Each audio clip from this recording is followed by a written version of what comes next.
नमस्कार, सत श्री अकाल, आदाब। आप सब मेरे भाई-बहन जो इस चैनल पर नए हैं या पहले से जुड़े हुए हैं, आप सबका मैं स्वागत करता हूं और उम्मीद करता हूं कि आप सब खैरियत होंगे। इस क्वेश्चन आंसर सीजन में आज हमें सवाल पूछा है मनीषा लांबा, जो हरियाणा की रहने वाली हैं और इन्होंने सवाल पूछा है डज गॉड एग्जिस्ट, यानी कि सवाल है क्या ईश्वर का अस्तित्व है। लिखते हैं आगे कि आप कृपा करके सवाल का जवाब सनातन पद्धति से दें, यानी कि सनातन धर्म पद्धति जिसे कहा जाता है वहाँ से दें।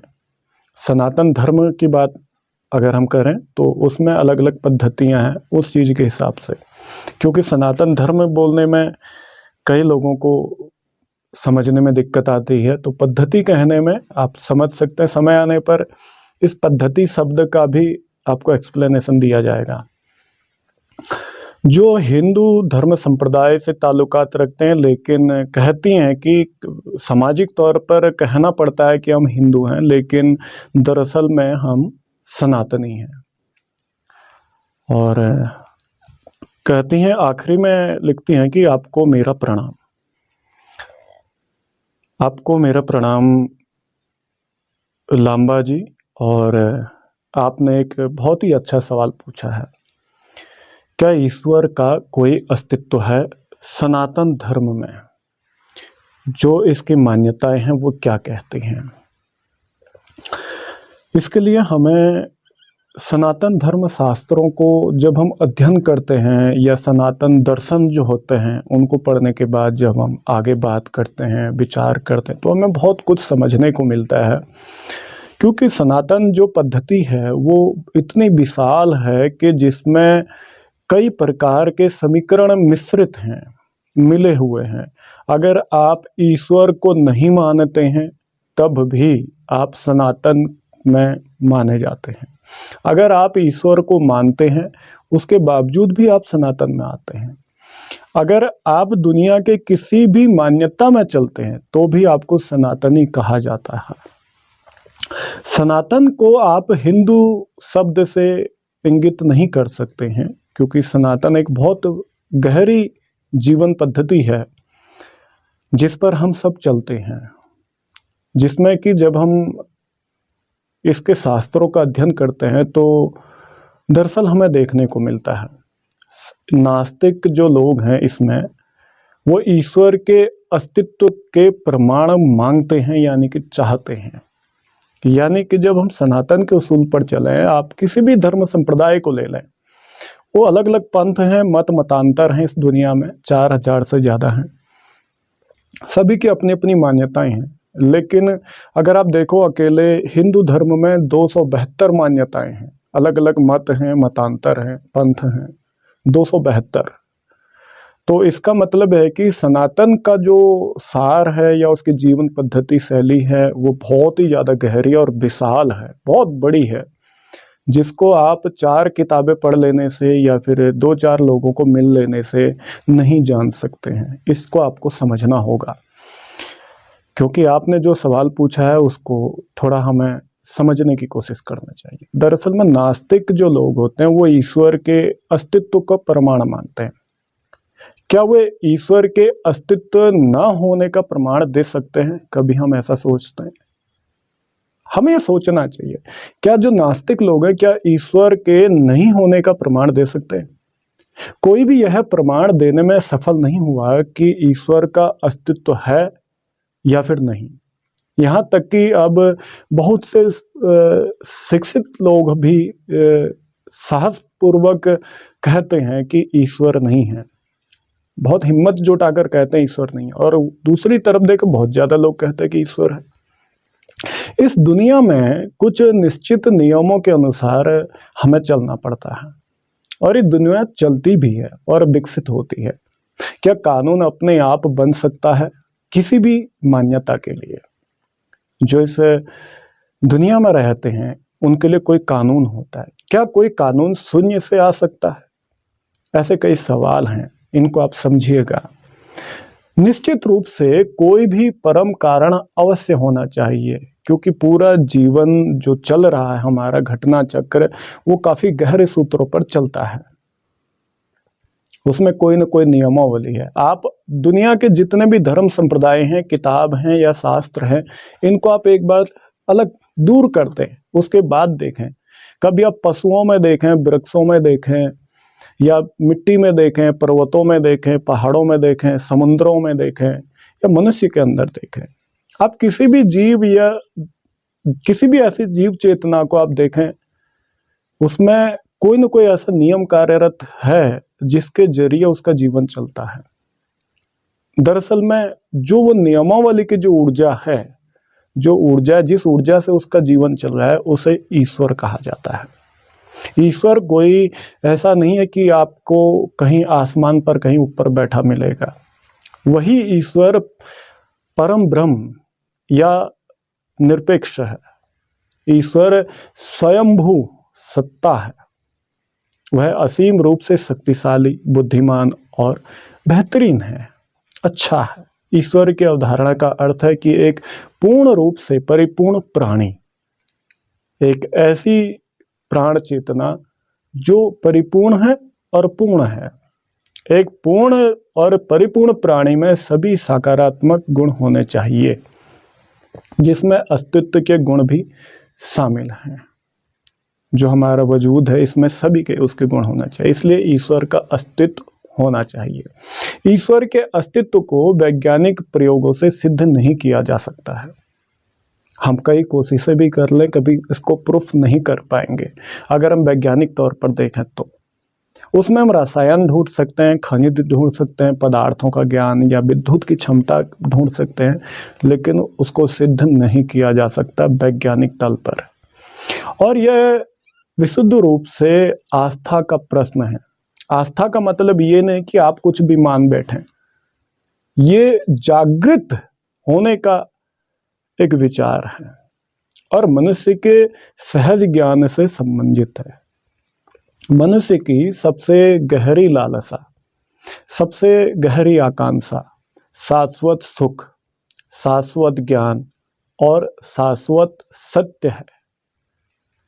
मनुष्य को किसी अलौकिक सत्ता की खोज कभी भी अपने जीवन में नहीं करनी चाहिए जो उसकी सबसे गहरी लालसा और आकांक्षाओं को संतुष्ट कर सके। जिस तरह हम प्रकृति के भीतर हर चीज को कारण और प्रभाव के नियम से समझते हैं, ठीक उसी तरह प्रकृति को भी समग्र रूप से समझना होगा। इसका कोई ना कोई कारण अवश्य होना चाहिए। इसको हम जरा विचारें तो हमें बहुत कुछ मिलता है। यह कारण प्रभाव से अलग होना चाहिए। यह कोई अलौकिक सत्ता होनी चाहिए, यानी कि ईश्वर या विद्युत, आप उसको कई नामों से बोल सकते हैं, ऊर्जा कहें, कुछ भी कहें। प्रकृति केवल घटनाओं का संयोग नहीं होता, जिसे हम कहते हैं कि ये नेचर है, ये सिर्फ इसमें घटनाएं घटती हैं, इसका संयोग नहीं है, इसके पीछे भी कुछ है। दुर्घटनाओं का एकमात्र मिश्रण नहीं है ये प्रकृति। हमारा जीवन एक मिश्रण नहीं है, बल्कि एक व्यवस्थित मामला है हमारा जीवन और ये प्रकृति और ये अस्तित्व। जो जितने भी ग्रह हैं, उपग्रह हैं या आकाशीय पिंड हैं, जितने जो कुछ भी हैं, वो सारी के सारी अपनी कक्षाओं में अपनी धुरी पर नियमित रूप से घूमते हैं। बीज नियमित रूप से पेड़ों से उगते हैं। ऋतुएं जो होती हैं वो एक दूसरे के बाद क्रम बाय क्रम आती हैं। कभी तुमने देखा गर्मी के बाद सर्दी, बारिश ऐसे चलता है। कभी आपने देखा ये आदान प्रदान हो जाता, बदल जाता हो। 6 ऋतुएं होती हैं, मौसम बदलते हैं तो ऋतुएं भी बदलती। कभी ये देखा कि 6ठे नंबर की ऋतु है वो पहले आ जाती है, कभी ऐसा नहीं होता। कभी आपने ऐसा देखा सूर्य की जगह आज मंगल आसमान में चमक रहा है। कभी आपने देखा सूर्य की जगह प्रकाश चांद करने लग गया। आपने कभी देखा पृथ्वी की जगह कहीं शनि ने ले ली हो, ऐसा कुछ देखा? नहीं। ये अपने अपने क्रम पर काम कर रहे हैं, अपने अपने नियमानुसार काम कर रहे हैं। यानी कि जो कुछ भी होता है वो सब अपने अपने क्रम से चलते हैं। अब प्रकृति खुद को व्यवस्थित नहीं कर सकती, ये भी निश्चित है। इसके लिए एक बुद्धिमान प्राणी यानी कि ऐसी विद्युत या ऐसी ऊर्जा या फिर ईश्वर का अस्तित्व आवश्यक है जो इस सब को चला रहा है और इस सब के लिए जिम्मेदार है। महान वैज्ञानिक हुए हैं एल्बर्ट आइंस्टाइन। वो भी सर्वोच्च बुद्धि द्वारा ब्रह्मांड के निर्माणों के बारे में दृढ़ता से आश्वस्त थे। यानी कि जिसको सर्वोच्च बुद्धि में कह रहा हूं, उसका मतलब है वो खुद मानते थे कि कोई तो ऐसी शक्ति है जो इसको चलाती है या जिससे ये चल रहा है। प्रकृति में हर चीज का कोई ना कोई उद्देश्य होता है। यह कोई ना कोई कार्य अवश्य पूरा करती है, यह भी निश्चित है। और निश्चित रूप से हर वस्तु अपने लिए कोई कार्य नहीं चुन सकती। उनके अलग अलग कार्यों की योजनाएं या फिर निर्धारण एक ही बुद्धिमान प्राणी या फिर ईश्वर द्वारा किया जाना चाहिए। इस संसार में सब कुछ क्षणभंगुर होता है, फिर भी लोग बड़ी बड़ी जमीनें खरीद लेते हैं, जगह जगह बंगले बना लेते हैं, महल बना लेते हैं, भवन बना लेते हैं और 5 मंजिला 10 मंजिला 50 मंजिला मकान बना लेते हैं। वो इस इंद्रिय ब्रह्मांड में शाश्वत जीवन की स्थापना करना चाहते हैं, लेकिन ये उनकी भूल है। और इससे पता चलता है कि मनुष्य मूल रूप से अमर है, और यह जानते हुए भी कि सभी को मरना है। मनुष्य सोचता है कि वह हमेशा जीवित रहेगा और यहाँ हमेशा रहने के लिए बहुत बड़ी बड़ी व्यवस्थाएं करता है। आपने देखा कई लोग ऐसी ऐसी व्यवस्थाएं बना देती हैं कि उनका समझना होता है कि कभी मृत्यु उन्हें आए ही ना, ऐसी व्यवस्थाएं बना कर रखते हैं। लेकिन क्या होता है, आखिरी में मर जाते हैं, उनका शरीर मृत्यु को उपलब्ध हो जाता है, एक गहन निद्रा में चला जाता है। इसके अलावा कोई भी जो मृत्यु नहीं चाहता ऐसा प्राणी, वो भी चला जाता है।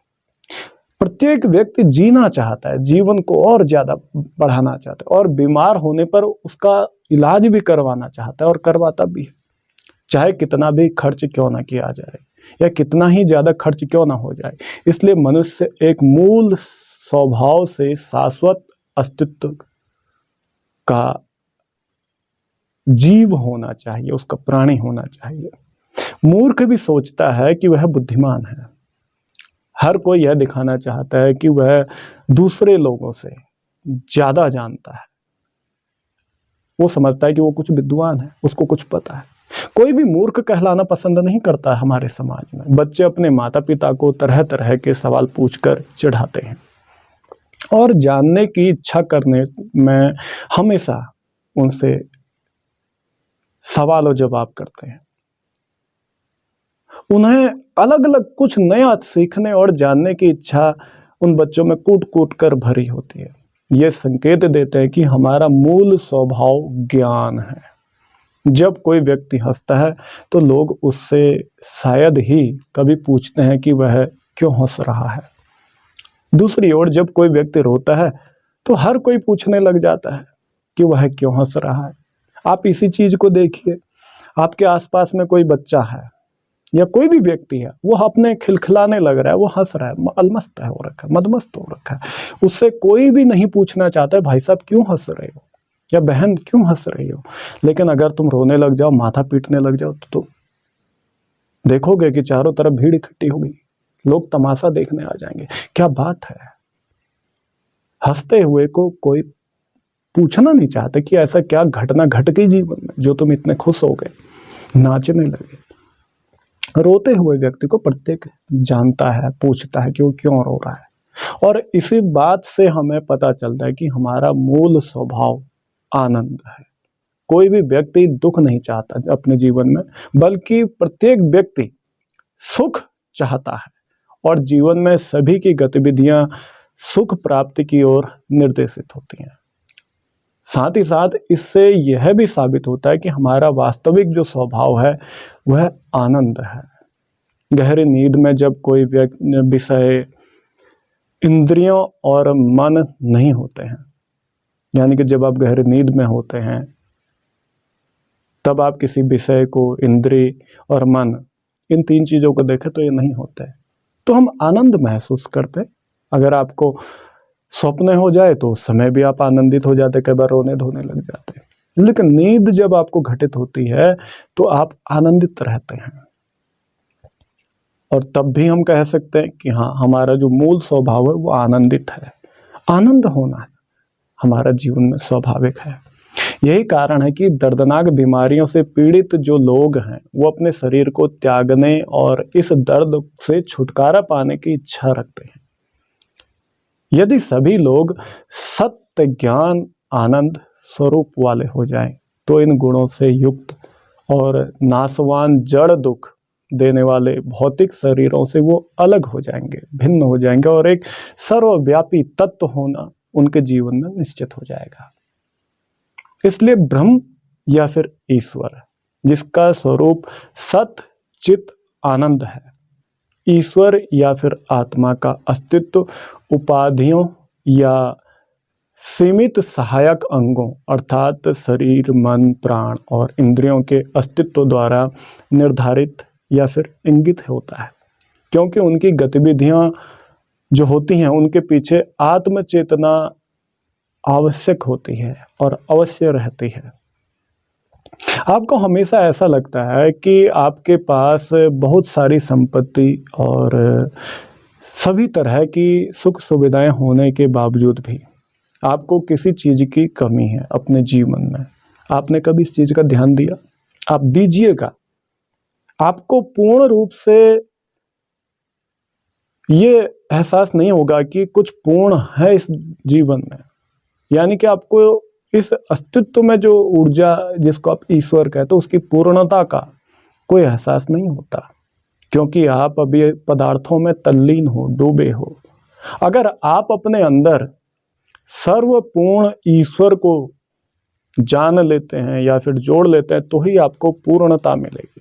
जब आप कोई बुरा काम करते हैं तो आप डर जाते हैं, आपका विवेक आपको कचोटता है। इससे भी यह साबित होता है कि ईश्वर मौजूद है और वह आपके सभी विचारों और कार्यों का साक्षी है, विटनेस है।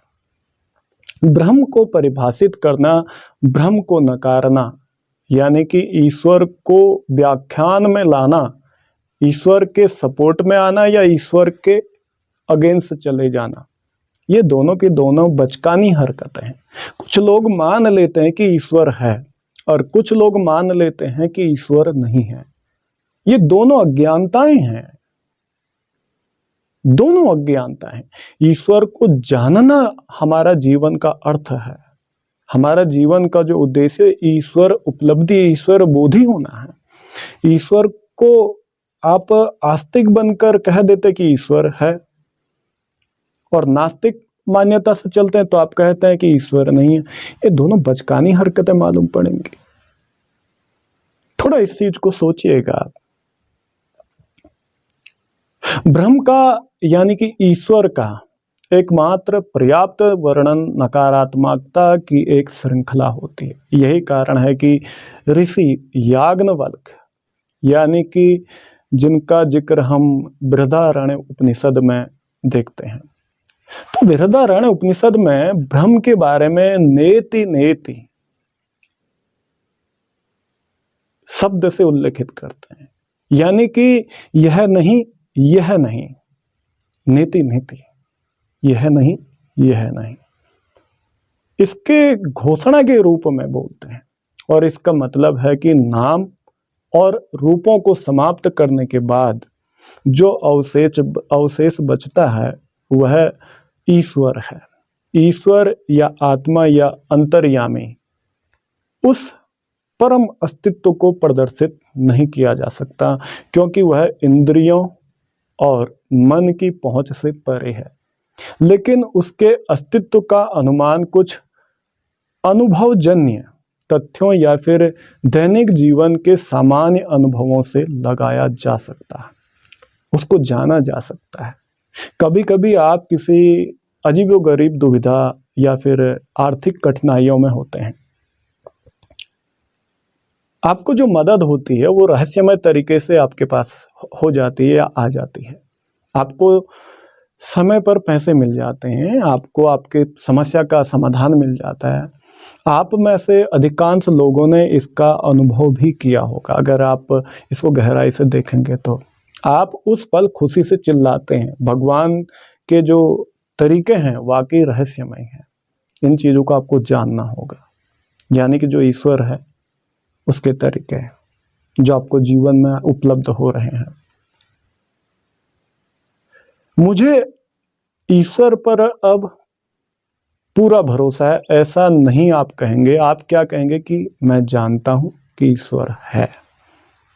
अगर आपसे कोई कितना ही बड़ा तर्क कर दे आप उसको साबित कर सकते हैं। आपसे कोई कितना ही बड़ा वितर्क कर दे तो भी आप साबित कर सकते हैं। इस संबंध में महावीर ने बहुत ही अच्छी शब्दावलियों का इजाद किया हुआ है।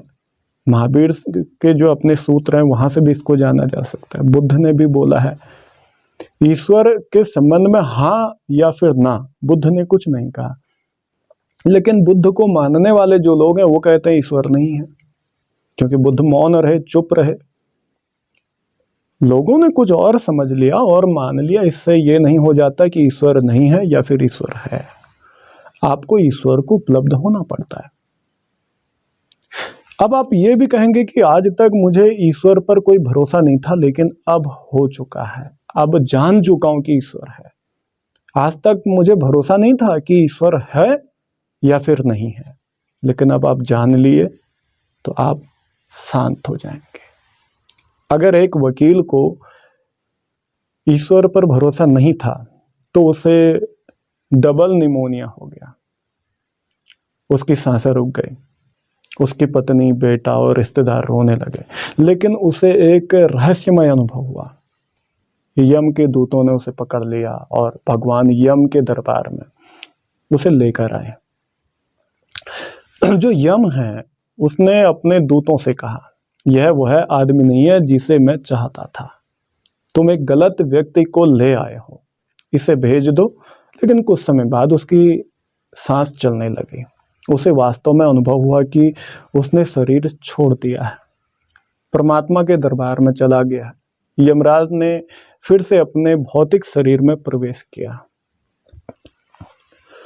यानी कि यमराज के कहने पर उस व्यक्ति ने अपने भौतिक शरीर में दोबारा प्रवेश किया। इस आश्चर्यजनक अनुभव ने उसके पूरे स्वभाव को बदल दिया। उनमें ईश्वर के प्रति गहरी आस्था विकसित हुई और आस्था के साथ श्रद्धा भी हुई, और वे एक धार्मिक व्यक्तित्व के व्यक्ति बन गए।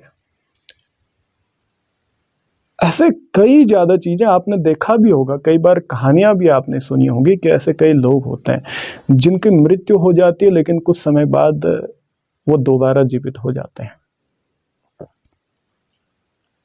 और वो बताते हैं बाद में, अपने एक्सपीरियंस बताते हैं कि उनको कहीं ले जाया गया, वहां पर कमरा था, बंद कमरा था, ऐसा बहुत कुछ वो कहते हैं। ऐसी बहुत सी बातें आप देखेंगे समाज में, कई ऐसे लोग आपको मिल जाएंगे जो आपको ऐसी बातें बताएंगे। उनको आप समझिएगा।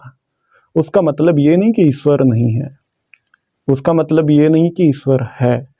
उसका मतलब यह है कि आपको जो यमराज या फिर यमराज का जो दरबार था, वो सब चीज़ें जो आपको दिखाई दी गई हैं, आपको जो आपकी स्मृतियों में याद हैं, तो वो सारी चीज़ें आपको जाननी चाहिए। यमराज का मतलब ऐसा नहीं कि कोई यम के दूध भैंस पर बैठ कर आएगा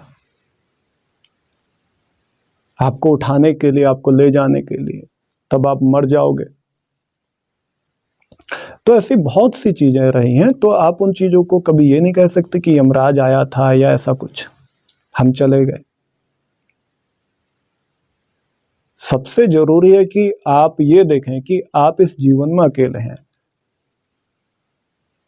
आपके जीवन में शांति घटित होनी चाहिए।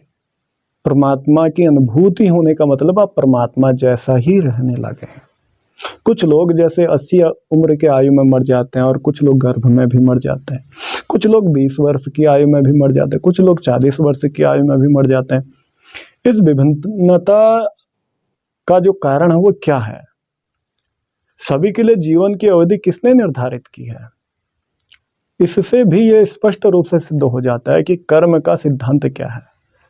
कि कर्म का सिद्धांत है कुछ न कुछ है। कि एक सर्वज्ञ जो ईश्वर है, जो समस्त जीवों के कर्मों के फलों का वितरक है, वो कहाँ है? वो आपके अंदर है। उसी से ही आप चल रहे हैं, आप स्वयं ईश्वर है। तभी तो इसको उपनिषदों ने कहा तत्त्वमसि। तत्त्वमसि हैं आप, जो समस्त जीवों के कर्म या कर्म के जो प्रकृति है उसके अनुसार उनके जीवन की जो अवधियां हैं उनको निर्धारित करता है। और जो वो आपके जीवन में जो भी घटनाएं घटती हैं, चाहे वो जड़ रूप से हो, जो आपके कर्म है वो जड़ से हो या फिर अचेतन है, उन सब से जो भी जुड़ाव है उसमें वो शक्ति, परम सत्ता कहीं ना कहीं निश्चित रूप से मौजूद है। आप इन चीजों को कभी गहराई से सोचिएगा, विचारिएगा। अब ये होता है कि आप चाहे ईश्वर के अस्तित्व को स्वीकार करें या फिर ना करें, वह हमेशा मौजूद है। वह हमेशा तीनों काल खंडों में जगमगाता है, चमकता है, अपनी सुंदरता बिखेरता है, अपने सुगंध को फैलाता है। वह तब भी मौजूद रहता है जब आप उसे खोजना शुरू नहीं करते, और वह तब भी मौजूद रहता है जब आप इस शरीर के यात्रा में मृत्यु को उपलब्ध हो जाता है, आपके जीवन से पहले और आपके जीवन से बाद, तब भी वो है। सवाल ये बनता है कि क्या आप मौजूद हैं या नहीं? यह मेरा सवाल है। अगर आप कहते हैं कि नहीं, तो मैं अपनी आंखों के सामने आपकी जो आकृति देख रहा हूं, जिसमें मांस से भरी हुई भुजाएं हैं, चौड़ा माथा है, बड़ी बड़ी आंखें हैं, ये क्या है? अगर आप कहते कि हाँ, यह ईश्वर के अस्तित्व को साबित करने का एक सुराग है, एक मार्ग है, तो ईश्वर मौजूद है या नहीं, यह सवाल ही स्पष्ट रूप से साबित करता है कि ईश्वर मौजूद है। जो कुछ भी आप देखते हैं वह ईश्वर है, जो कुछ भी आप सुनते हैं वह ईश्वर है, जो कुछ भी आप चखते हैं, खाते हैं, वह भी ईश्वर है, जो कुछ भी आप सूंघते हैं वह भी ईश्वर है, जो कुछ भी आप महसूस करते हैं वह ईश्वर है। यह प्रकट पहलू है ईश्वर का। भौतिक शरीर यानी कि जो विराट है, यानी कि इस ब्रह्मांड का जो अंश मात्र है, सूक्ष्म शरीर जो हिरण्यगर्भ है, यानी कि जो ब्रह्मांडीय बुद्धि का है, कारण शरीर ईश्वर की जो वास्तविकता और उसकी आड़ में है जो शक्ति, उसका है। और अब यह मैं कहाँ है, इसको जानना चाहिए था।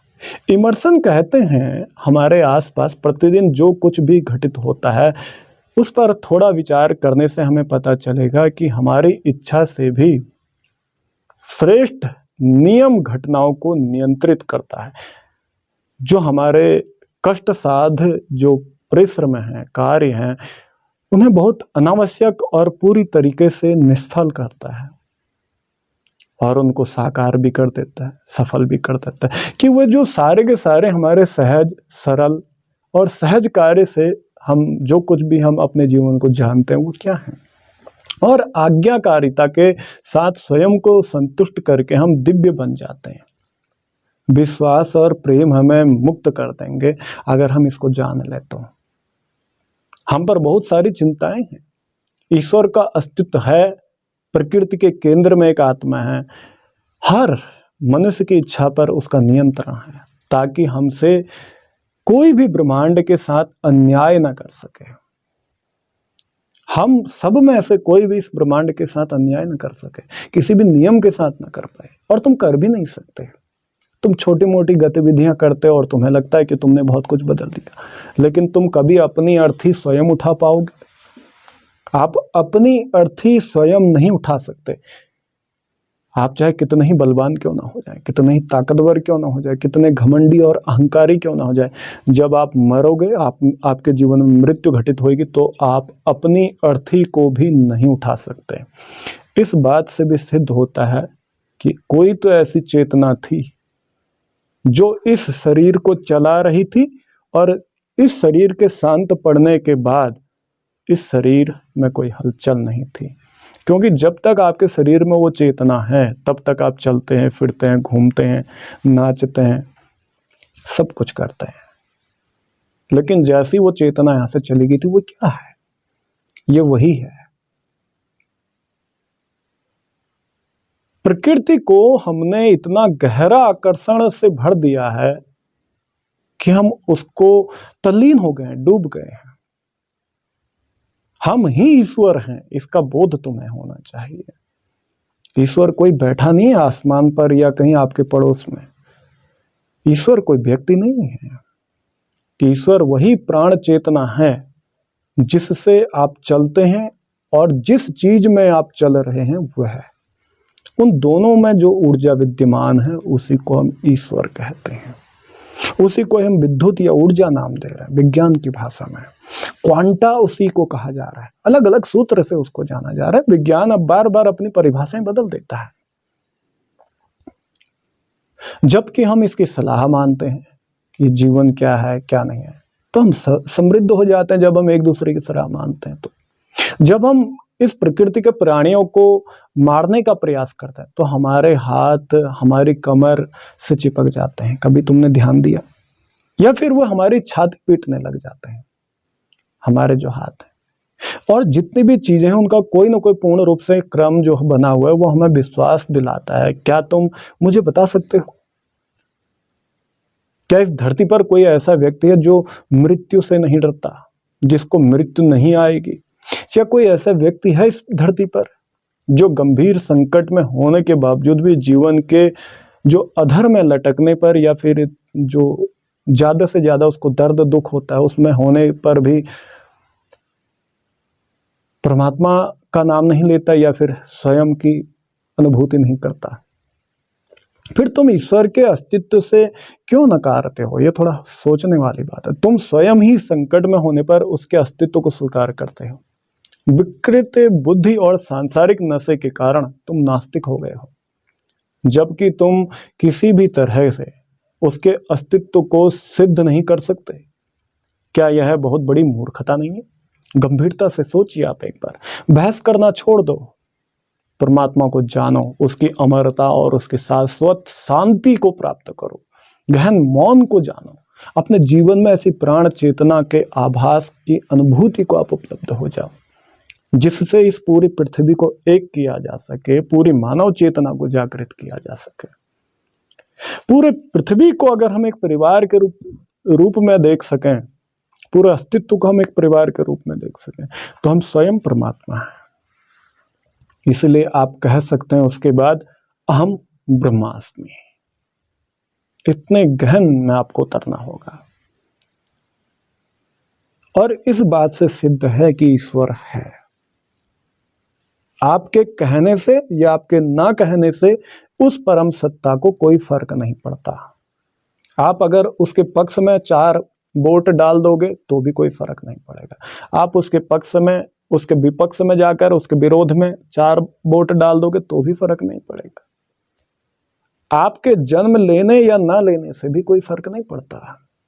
आपके कुछ कर देने या ना करने से भी कोई फर्क नहीं पड़ता, क्योंकि जो भी कार्य आप, जो भी प्रक्रियाएं अपने जीवन में करते हैं, अपनाते हैं, वो सब के सब उसी परम सत्ता से चलती हैं, जिसको हम विद्युत या ऊर्जा या ईश्वर नाम से जानते हैं। उम्मीद करता हूँ आप मेरा कहने का मंतव्य जान चुके होंगे, मैं क्या कहना चाह रहा हूँ। शाश्वत सनातन पद्धति को आप अपने जीवन में उतारेंगे। आप सबको मेरा प्रणाम।